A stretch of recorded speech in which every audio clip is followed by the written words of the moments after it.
सभी लोगों को नमस्कार। ये चाइल्ड साइकोलॉजी से रिलेटेड पहला वीडियो है मेरा, और इसको बनाने का यानी इस वीडियो को बनाने का या चाइल्ड साइकोलॉजी से रिलेटेड जो वीडियो बनाने शुरू किए हैं, उसका रीज़न क्या है? उसका रीज़न ये है कि लॉकडाउन का टाइम है और मैंने ये फील किया कि बहुत से बच्चे ऐसे हैं जो कहीं भी कोचिंग नहीं कर रहे या उन्होंने पहले कोचिंग की है और उन कोचिंग से उन्हें इस सब्जेक्ट में अच्छा रेस्पॉन्स या अच्छा रिजल्ट नहीं मिल पाया। अब क्योंकि वो लोग सीटेट और यूपीटेट की प्रिपरेशन कर रहे हैं, साथ में वो और भी जो उनके एग्ज़ाम्स हैं उनकी प्रिपरेशन कर रहे हैं, क्लासरूम में वो एज अ टीचर अपने आप को रिप्रेजेंट कर रहे हैं, लेकिन कहीं ना कहीं वो उसका अपना बेस्ट पार्ट मिस कर रहे हैं। ये बातचीत के बाद मैंने जज किया और मैंने ये फील किया कि इस लॉकडाउन को यूटिलाइज करते हैं, क्यों ना चाइल्ड साइकोलॉजी से रिलेटेड आपको वीडियोस दिए जाएं, जिसमें बेनिफिट आपको इसका ये मिलने वाला है कि इन वीडियोस का आप यूज़ अपने सीटेट और यूपीटेट को क्वालिफाई करने के साथ साथ बेस्ट पार्ट जो इसका है, आप इसका यूज़ सीटेट और यूपीटेट को क्वालिफाई करने के साथ एक अच्छे टीचर के तौर पे अपने आप को कैसे आप बच्चों के बीच में ले जाकर रिप्रेजेंट करेंगे, वो एक सपोर्टिव वे यहाँ पे अदा करेगा। दूसरा, ये मुझे मालूम है कि जितने भी टीचर्स हैं या जितने लोग भी ये वीडियोस देखेंगे, चाहे वो रिलेटेड हैं मुझसे या वो मुझे नहीं भी जानते हैं, सब अपनी अपने क्लासरूम में अपने सब्जेक्ट के बहुत अच्छे टीचर रहे होंगे या हैं। लेकिन क्योंकि हम कई बार ऐसी बारीकियां छोड़ देते हैं जिन बारीकियों की वजह से हम उस क्लासरूम के एनवायरनमेंट में अपने आप को उस रूप में रिप्रेजेंट नहीं कर पाते जितना हम अपने आप को रियल में जानते हैं, या हम बच्चों का उतना आउटपुट लेके नहीं आ पाते जितना हम लाने में कैपेबल हैं। तो यही सोचकर ये प्लान किया कि क्यों ना ईच डे आपको रिलेटेड टू साइकोलॉजी के साथ साथ आपको जितने भी इसके मेन कॉन्सेप्ट या मेन टॉपिक्स हैं उनको रिलेटेड वीडियो दी जाए, जिससे आप इजीली इस चीज़ को जस्टिफाई कर पाएँ और आप अपने टीचिंग जो आपका प्रोफेशन है उसमें अपने आप को बेस्ट दे पाएँ। मेरा एक बात और आपसे सजेशन, एक कहना या एक सलाह मान लीजिए कि इन वीडियोस का अच्छा इम्पैक्ट उन लोगों पर ज़्यादा दिखाई देगा जिन्होंने टीचिंग को पैशन के तौर पर ज्वाइन किया है, क्योंकि बहुत से लोगों ने टीचिंग को ज्वाइन कर लिया है एज अ टाइम पास कि उन्हें कोई और जॉब नहीं मिल रही तो क्यों ना हमें टीचिंग प्रोफेशन में आ जाना चाहिए। जबकि टीचिंग प्रोफेशन में आना अपने आप में बहुत ही काबिल तारीफ़ है, क्योंकि टीचर एक अपनी आइडियोलॉजी लेके चलता है, वो अपने आप को एक आइडल तौर पे बच्चों के बीच में रिप्रेजेंट करता है। तो ये वीडियोस उन लोगों को ही फेवर ज़्यादा करेंगे या उन लोगों को ज़्यादा बेस्ट पार्ट दे पाएंगे जो लोग टीचिंग में या टीचिंग प्रोफेशन में पैशन के तौर पे आए हैं, वो उसे पैशन मानते हैं। तो मैं आज जो टॉपिक मेरा है वो जो स्टार्ट करूँगा वो related to child development and pedagogy. तो मैं क्या बताने वाला हूँ उस पर आप गौर कीजिएगा। आज का जो चाइल्ड डेवलपमेंट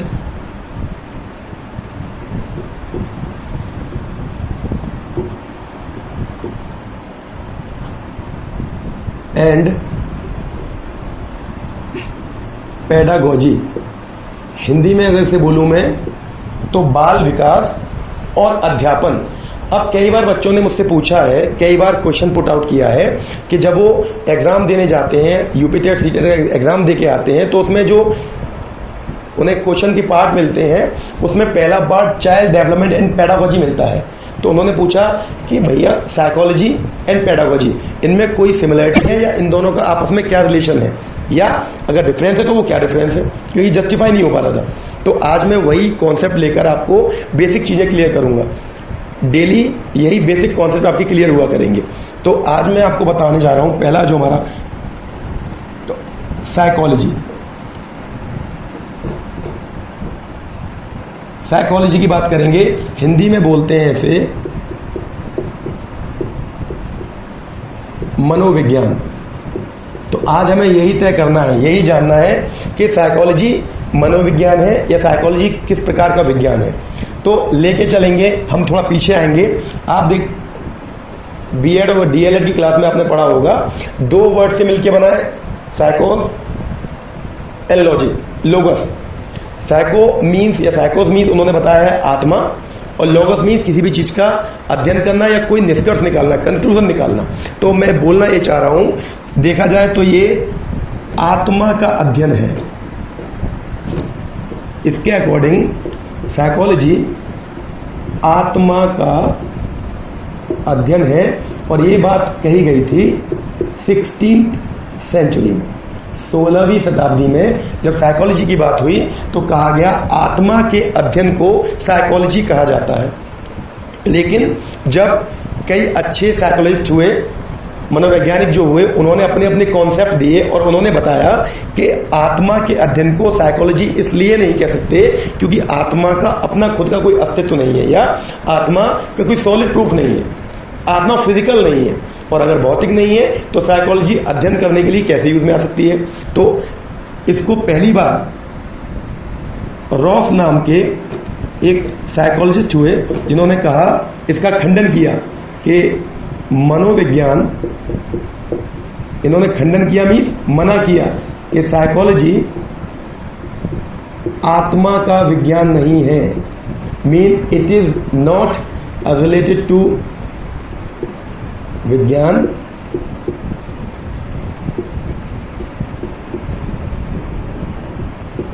नहीं है, ये खंडन किया। It is not related to spirit, आत्मा का विज्ञान साइकोलॉजी नहीं है, ये रॉस ने कहा। तो फिर आगे जब बात चली तो कहा गया अगर आत्मा का विज्ञान नहीं है तो सेकंड डेफिनेशन जो इसकी आई, साइकोलॉजी को मन का विज्ञान कहा गया, यानी कि मन का अध्ययन करने वाले, जिससे मन की जानकारी मिले, उस अध्ययन करने वाले विज्ञान की शाखा को या branch of science in which deals about our internal feelings and emotions is called psychology, मन का विज्ञान। लेकिन ये बात भी 16th सेंचुरी के बाद नहीं मानी गई क्योंकि मन का भी अपना कोई सॉलिड या भौतिक प्रूफ नहीं है, तो ये भी नहीं कहा गया। और बी.एन. झा ने इस बात का खंडन किया या इस बात का अपोज किया कि साइकोलॉजी मन का विज्ञान नहीं है। ये खंडन करने वाले या अपोज करने वाले साइकोलॉजिस्ट के नाम लिखे हैं मैंने, ये वो मनोवैज्ञानिक हैं जिन्होंने इसका फेवर नहीं किया, रॉस ने इसका फेवर नहीं किया, बी.एन. झा ने इसका फेवर नहीं किया। तो 19th सेंचुरी में साइकोलॉजी की नई परिभाषा आई और कहा गया कि चेतना का विज्ञान है, चेतना का विज्ञान, यानी जो हम अपने सामने बच्चों में घटित होते हुए देखते हैं या मनुष्य में घटित होते हुए देखते हैं, उसका अगर हम अध्ययन कर लें या उसका अगर हम अध्ययन करना चाह रहे हैं तो जिस ब्रांच ऑफ साइंस में हम इसका अध्ययन करेंगे वो साइकोलॉजी है। ये कहा था विलियम वुंट ने। मैं एक बात दोबारा क्लियर कर दूं लिखने से पहले कि ऊपर जो दोनों नाम लिखे हैं बी.एन. झा और रॉस, इन्होंने इन दोनों बात का खंडन किया। इनने, विलियम वुड ने इसको बताया कि साइकोलॉजी चेतना का विज्ञान है 19th सेंचुरी में। लेकिन ये बात भी कहीं आगे क्यों नहीं चल पाई, क्योंकि इन्होंने केवल चेतन मन के बारे में बताया, या चेतना के बारे में बताया कि जो आप जागते में देखते हो, जो आप बच्चों में एक्टिविटीज होते हुए देखते हो, जो किसी मनुष्य को आप करते हुए देखते हो, वो साइकोलॉजी है। लेकिन फिर निकल के आया कि अगर चेतना में वो चीज़ अवेलेबल है तो जो उसका अचेतन मन है, जिसके अंदर विचार चल रहे हैं, जो विचार उसके अंदर है जिसको आप ऑब्जर्व नहीं कर पा रहे हो, क्लासरूम के अंदर आप बच्चे को जब ऑब्जर्वेशन करते हो या बच्चे को जब देखते हो तो जो प्रेजेंट आपके सामने चल रहा है वो उसकी चेतना है। लेकिन आप उसको जब अच्छा बनाना चाहते हो, आप जब उसका बेस्ट निकालना चाहते हो, तो आपको उसको पर्सनली इंटरनल समझना पड़ता है, और इंटरनल समझने के लिए भी आप साइकोलॉजी का यूज़ करते हो, तो फिर चेतना का विज्ञान नहीं माना जाएगा ना। तो 19th सेंचुरी में ये डेफिनेशन नहीं मानी गई, ये 19th सेंचुरी में हुआ, ये 19th सेंचुरी में हुआ, 19th। उसके बाद लास्ट जो परिभाषा आई तो ये कहा गया कि अब एक काम करते हैं भाई, जब ये सब नहीं है तो फिर ये सब कुछ ऑब्जर्वेशन के बाद कहा गया ये व्यवहार का विज्ञान है। साइंस रिलेट्स टू बिहेवियर, व्यवहार का विज्ञान। और ये कहा सबसे पहले वॉटसन ने कि साइकोलॉजी व्यवहार का विज्ञान है। अब व्यवहार के अंदर उसका चेतन अचेतन दोनों मन आ गए। आप किसी के व्यवहार को अगर जानना चाहते हो तो जैसा वो आपके सामने मौजूद है, क्लासरूम के अंदर बात कर लें या किसी पर्सनल व्यक्ति की बात कर लें, तो अगर वो आपके सामने जैसा मौजूद है आप उसे देख रहे हो, वो उसका व्यवहार है।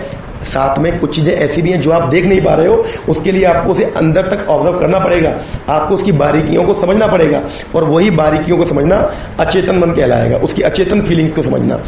जो सामने फ्रंट पे है, जो दिखाई दे रहा है स्पष्ट, वो चेतना है, चेतन मन। जो दिखाई नहीं दे रहा, जिसके लिए आपको इंटरनल जाना पड़ेगा, जिसके लिए आपको उसके इमोशन को छूना पड़ेगा, वो अचेतन मन। तो दोनों का अध्ययन मिला के बनता है व्यवहार, बिहेवियर। आदमी का चेतन अचेतन मन मिलके बनाता है उसका बिहेव, और उसके अध्ययन को ही साइकोलॉजी कहेंगे। ये 20वीं सेंचुरी में आई परिभाषा, और ये आज तक इसी को मेन माना गया है। यानी अगर आज आपसे पर्सनली कोई पूछता है तो साइकोलॉजी को वैसे मनोविज्ञान बोलते हैं, बट ये मनोविज्ञान की मेन डेफिनेशन नहीं है। साइकोलॉजी व्यवहार का विज्ञान है, और इसके बारे में वॉटसन ने सबसे पहले बताया। और वॉटसन, ये क्वेश्चन मल्टीपल में पूछे गए हैं, कई बार पूछा गया है। आपको 4 या 5 साइकोलॉजिस्ट के नाम दे दिए, और उनमें पूछा इनमें से कौन सा व्यवहारवादी है। बेवरिज्म कौन शो करता है, या कौन व्यवहारवाद को शो करता है। बेवरिज्म, व्यवहारवाद, ये जब आगे हम पढ़ेंगे तो आएगा। व्यवहारवाद, प्रकृतिवाद, आदर्शवादी अलग कॉन्सेप्ट है, लेकिन मैं नाम आगे इसलिए बोला। तो व्यवहारवाद के डिस्कवरर बोल दीजिए, या व्यवहारवाद को लाने वाले बोल दीजिए, वो सारा क्रेडिट जाता है वॉटसन के लिए। व्यवहारवाद को पहली बार जो लेके आए वो थे वॉटसन। तो व्यवहार का विज्ञान मान के जो आज तक चल रहा है, ये वॉटसन का ही स्टेटमेंट है। अब एक और व्यवहारवादी हुए जिनका नाम है वुडवर्थ, नाम है वुडवर्थ। और इन्होंने क्या कहा वो समझिए आप। इन्होंने जो ऊपर कॉन्सेप्ट लिखे हैं, इन्हीं के व्याप पर एक डेफिनेशन दे दी। वो डेफिनेशन क्या थी कि सबसे पहले साइकोलॉजी ने, यानी मनोविज्ञान ने, आत्मा को त्यागा, कि आत्मा का अध्ययन नहीं माना गया। फिर उसके बाद किसे त्यागा? आत्मा को त्यागने के बाद फिर उसने मन को त्यागा। ये डेफिनेशन है कि सर्वप्रथम साइकोलॉजी ने आत्मा को त्यागा, फिर मन को त्यागा, और तदोपरांत यानी उसके बाद वह चेतना को त्याग कर व्यवहार के साथ बनी हुई है। यानी ये डेफिनेशन, ये परिभाषा जो पूछी जाती है, ये परिभाषा किससे रिलेटेड है? तो ये परिभाषा वुडवर्थ से रिलेटेड है। आत्मा को त्यागा, ये पूरा नहीं, मैं शॉर्ट में लिख रहा हूं, पढ़िएगा, समझिएगा। मन को त्यागा, उसके बाद चेतना को त्यागा, ये सब त्यागे, ये डेफिनेट, ये त्यागा, वह छोड़ा, इन्होंने छोड़ दिया इन्हें। और फिर उसके बाद साइकोलॉजी आज व्यवहार के साथ बनी हुई है, व्यवहार के साथ चलना, यह चल रही है। ठीक, तो ये डेफिनेशन है, इसको पूरा मैंने नहीं लिखा, ऐसा लिख दिया है। सबसे पहले मैंने शॉर्ट में क्यों लिख दिया है, क्योंकि स्पेस यहाँ कम था, बता मैं आपको दे रहा हूँ, वर्बली समझ में आ रहा होगा। सबसे पहले वुडवर्थ ने बोला कि साइकोलॉजी ने आत्मा को त्यागा, मन को त्यागा, तदुपरांत यानी उसके बाद चेतना को त्यागा, और आज वह व्यवहार के साथ बनी हुई है। हमें किसी मनोवैज्ञानिक की परिभाषा में चेंज करने का कोई हक नहीं है। We can not change any word of definition of any psychologist, क्योंकि बताना है, इसलिए मैंने आपको समझा दिया। आई होप आपके ये कॉन्सेप्ट, ये सब समझ में आ गया होगा। अब बात आती है जो मैंने आपसे बोला, ये बच्चों का जो कॉन्सेप्ट आता है बार बार कि साइकोलॉजी और पेडागोजी। तो साइकोलॉजी मैंने आपको ये समझा दिया, आई होप आपके समझ में आ गया होगा। और आप चाहें तो इससे रिलेटेड जो भी आपको क्वेरी हो, आप मुझे कमेंट करके या जो पर्सनली जानते हैं बाय फोन करके पूछ सकते हैं। अब मैंने पहले भी कहा है, ये बेसिक चीज़ें आपको सीटेट यूपीटेट में सपोर्ट करेंगी, लेकिन मेरी मेन प्रायोरिटी पर होगा आपका क्लासरूम टीचिंग। आप कैसे अपने आप को एक इफेक्टिव टीचर के तौर पर, एक ऐसा टीचर जो बच्चों को अपना बेस्ट देना चाहता है और बच्चों का बेस्ट लेना चाहता है, बना पाएगा। तो ये बारीकियां हैं जो आपको चेंज देंगी, और आई होप इसको आप ऑब्जर्व करोगे। अब आता है पेडागोजी। तो पेडागोजी की अगर बात करूं, पेडागोजी, अभी मैंने आपसे बोला साइकोलॉजी मेन व्यवहार का विज्ञान, लेकिन अगर क्लासरूम के अंदर बच्चों का व्यवहार हमें जज करना है या बच्चों को समझना है, किसी को भी समझना है, तो उसको व्यवहार को जज करने के लिए कुछ तरीके हम यूज करेंगे। यानी कुछ मेथड यूज करेंगे, बातचीत करेंगे या कोई टास्क देंगे या वॉटएवर जो भी करेंगे, कुछ टेक्निक्स यूज करेंगे, कभी कभी अपनी कुछ नई नई स्किल्स यूज करेंगे। तो ये जान लीजिए पेडागोजी क्या है। आपको किसी के बिहेवियर को जज करना है या किसी के बिहेव के थ्रू आपको उसको अच्छा स्टूडेंट बनाना है या अच्छा इंसान बनाना है, तो जब तक आप उसके negative and positive, merit and demerits नहीं जानोगे, आप उसमें चेंज नहीं ला पाओगे। तो क्या बताना चाह रहा हूं मैं, पेडागोजी में ये क्लियर हुआ कि जब आप व्यवहार के विज्ञान में यानी साइकोलॉजी में मेथड्स का, टेक्निक का और स्किल्स का यूज करते हो किसी में इंप्रूवमेंट लाने के लिए या उसको समझने के लिए, तो वो पूरा प्रोसेस पेडागोजी में आएगा। यानी अगर साइकोलॉजी साइंस ऑफ बिहेवियर है, तो उसके अंदर जो टेक्निक्स आप यूज कर रहे हो, जो मेथड्स आप यूज कर रहे हो, एक क्लासरूम के अंदर बच्चे के व्यवहार को जानने के लिए, बच्चे का बेस्ट आउटपुट लाने के लिए teacher variety of technique use करता है, अपनी अलग अलग स्किल्स यूज करता है, वो सब पेडागोजी है। I hope clear. अब दोनों में डिफरेंस ये हो गया कि साइकोलॉजी पूरा जितना भी आप समझ रहे हो, जितना भी आप जानना चाह रहे हो, जितना भी आप बेसिक निकालना चाह रहे हो, लेकिन जिस माध्यम से the medium, method, technique, skill, ये पेडागोजी। अब मैं आपको एक बेसिक चीज बता रहा हूँ जो जानना चाहिए आपको, जिसके लिए मैंने बोला आपको ये भी दूंगा मैं, यूपी टेट और सी टेट, इसके एग्जामिनेशन में 30 मार्क्स का चाइल्ड डेवलपमेंट एंड पेडागोजी आता है। तो मैं आपको पहले एक चीज समझाना चाह रहा हूं, बेसिक बात है कि यूपी टेट और सी टेट के एग्जाम में 30 मार्क्स को क्लासिफाई कैसे किया हम लोगों ने, उन लोगों ने, तो यूपी टेट और सी टेट दोनों में इक्वल है। 10 मार्क्स का उन्होंने रखा है चाइल्ड डेवलपमेंट। अब चाइल्ड डेवलपमेंट एक सिंगल टॉपिक नहीं है, 10 मार्क्स का है, तो इससे रिलेटेड बहुत सी बातें हैं जो हम आगे करते रहेंगे। हिंदी में बोलते हैं बाल विकास। 10 मार्क्स, जब भी पेपर होगा यूपी टेट सी टेट का, चाइल्ड डेवलपमेंट के 10 क्वेश्चंस 10 मार्क्स कैरी करेंगे, लेकिन ये बाल विकास आपको बच्चे को समझने में बहुत हेल्प करेगा इन द क्लासरूम। 5 मार्क्स का इंक्लूसिव एजुकेशन। अगर मैं इंक्लूसिव एजुकेशन की बात करूं तो ये होती है स्पेशल नीड चिल्ड्रन के लिए, ये एजुकेशन स्पेशल नीड चिल्ड्रन के लिए होती है। ये आगे आएगा कि स्पेशल नीड चिल्ड्रन क्या होती है, लेकिन मैं जानकारी दे रहा हूँ, 5 मार्क्स के क्वेश्चन आते हैं। इंक्लूसिव एजुकेशन, इंक्लूसिव एजुकेशन को अगर हिंदी में मैं बताऊं ताकि बहुत से जो लोग सुन रहे हैं मुझे वो समझ पाए, इंक्लूसिव एजुकेशन को बोलते हैं हम समावेशी। तो समावेशी शिक्षा, समावेशी शिक्षा को मैं आपको एक बेसिक टर्म में बता दूं, वह शिक्षा जिसके अंदर हर आईक्यू लेवल का बच्चा बैठा हुआ है, क्लासरूम के अंदर हर आईक्यू लेवल का बच्चा बैठा होता है और हम उसको जो कंबाइंड फॉर्म में पढ़ा रहे हैं उन सबको, that is called inclusive education. अब स्पेशल नीड चिल्ड्रन क्या होते हैं? स्पेशल नीड चिल्ड्रन वो होते हैं जिनको नॉर्मल यानी सामान्य स्टूडेंट से अलग अटेंशन चाहिए होता है। अब सामान्य स्टूडेंट से अलग अटेंशन किन किन को चाहिए होता है? उनको चाहिए होता है जो डल होते हैं, जाहिर सी बात है, उनको चाहिए होता है। क्लासरूम के अंदर आप ये ना माने कि जो गिफ्टेड चिल्ड्रन है, जो एक्स्ट्रा ऑर्डिनरी चिल्ड्रन है या जो सामान्य से ऊपर है, उनको भी टीचर का अलग से अटेंशन चाहिए होता है, उनको भी टीचर का अलग से कोऑपरेशन चाहिए होता है। तो ये सब स्पेशल नीड चिल्ड्रन में आएंगे और इससे रिलेटेड क्वेश्चन हर बार पूछे जाते हैं यूपी टेट सी टेट में। और क्लासरूम में भी आपको जानना पड़ेगा, क्योंकि आपका कौन सा बच्चा किस नेचर का है ये आपको यहीं से मालूम चलेगा। जब आप इंक्लूसिव एजुकेशन को पढ़ेंगे, इस टॉपिक को आप पढ़ेंगे, तब आपको मालूम चलेगा क्लासरूम के अंदर बैठे हुए उन वैरायटी टीचर्स का बहुत बार ये प्रॉब्लम रहती है कि हम जो टॉपिक पढ़ा रहे हैं वो क्लास में बैठे 40 या 35 स्टूडेंट में से 10 स्टूडेंट ले पा रहे हैं, लेकिन बाकी जो 50 स्टूडेंट ले पा रहे हैं, लेकिन बाकी जो 20 स्टूडेंट है वो कहीं ना कहीं नहीं समझ पा रहे, क्योंकि वो एक आईक्यू के नहीं है, उनका लेवल एक जैसा नहीं है। तो उनके लिए इंक्लूसिव एजुकेशन बहुत ही कोऑपरेशन या कोऑपरेटिव रूप दिखाएगी। तो 5 मार्क्स का ही आता है। इसमें पूछा जाता है कि इनसे जुड़ी बीमारियां पूछ ली जाती हैं या इनसे जुड़े हुए आईक्यू लेवल्स पूछ ले जाते हैं या समावेशी शिक्षा से जुड़े रिलेटेड क्वेश्चन 5 नंबर के आपको आते ही आते हैं। 15 मार्क्स के बाद 15 मार्क्स की आपकी आती है लर्निंग एंड वही जिसके बारे में बात कर रहे हैं पेडागोजी।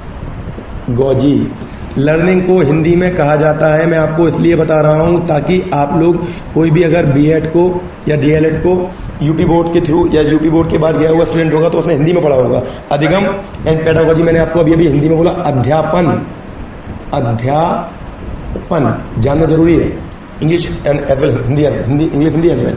तो अधिगम क्या है? अधिगम को अगर बोलें ये 15 मार्क्स का आता है, एक बड़ा ब्रॉड टॉपिक है, लेकिन मैं एक एग्जांपल के थ्रू आपको समझाना चाहूँगा। अगर कोई बच्चा साइकिल चलाना सीखना चाहता है, उसने किसी को साइकिल चलाते हुए देखा, अब साइकिल चलाते देखने के बाद उसने सोचा मैं भी साइकिल चलाऊंगा, उसने प्रयास किया और बैठ गया, यानी एक दिन प्रयास किया उसे साइकिल चलाना नहीं आया, तो यहाँ पर लर्निंग जीरो है, न्यूट्रल है, कोई लर्निंग नहीं हुई। लेकिन अगर उसने प्रयास किया, वो गिरा, फिर वो खड़ा हुआ, डे बाय डे उसने प्रैक्टिस की और कैंची से, यानी वो जो हम नॉर्मल चलाते हैं कैंची डंडा, और वो गद्दी पे आ गया, और अब जब वो गद्दी पे आके साइकिल चलाने लगा, अब वो घर पे आ गया, एक अपने रेगुलर चला रहा है, अब जब वो कभी भी साइकिल उठाएगा और चला लेगा, अब हम बोलेंगे हाँ लर्निंग हुई, अधिगम हुआ। तो अधिगम का मतलब है सीखे गए ज्ञान को, जो भी आपने ज्ञान लिया, चाहे अपने आप लिया या किसी और के थ्रू लिया, उसको व्यवहार में अगर आप इंप्लीमेंट कर दोगे। लर्निंग वह प्रोसेस है जिसको आप, जो भी आपने सीखा उसका इंप्लीमेंटेशन बहुत जरूरी है आपके बिहेवियर में। अगर बिहेवियर में उसके बाद चेंज नहीं आता है तो लर्निंग जीरो होती है, काउंट नहीं किया जाता। ये अपने आप में बड़ा टॉपिक है जो आपको बताया जाएगा।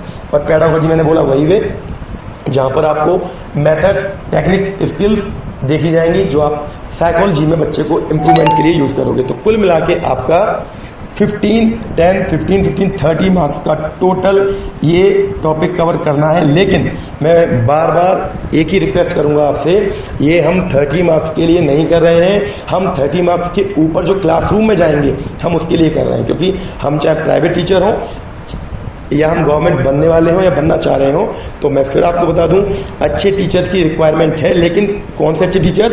जो वास्तव में उन बच्चों को कुछ देना चाहते हैं। तो उसके लिए आपको इन बेसिक्स को समझना बहुत ज़रूरी है। तो उम्मीद करता हूं कि आपके समझ में आया होगा। और मैं ये भी कहना चाहता हूं, अब जो कि ऑब्वियस सी बात है, अगर आपको वीडियो जो मैंने बताया है आपको वो समझ में आया हो, या आपको लगता है कि और अच्छे ऐसे ही साइकोलॉजी से related, child pedagogy, child development से रिलेटेड वीडियो आपको मिलते रहें, तो चैनल को लाइक करें, सब्सक्राइब करें। और मैं ऐसा इसलिए बोल रहा हूँ कि ये एक प्रथा है जो बोलना पड़ता है, अदरवाइज जिनको अच्छा लगेगा वो अपने आप लाइक करेगा, अपने आप सब्सक्राइब करेगा। तो आई होप आपके समझ में आएगा और मैं डेली आपको इसी तरह मिलता रहूँगा। Thank you very much.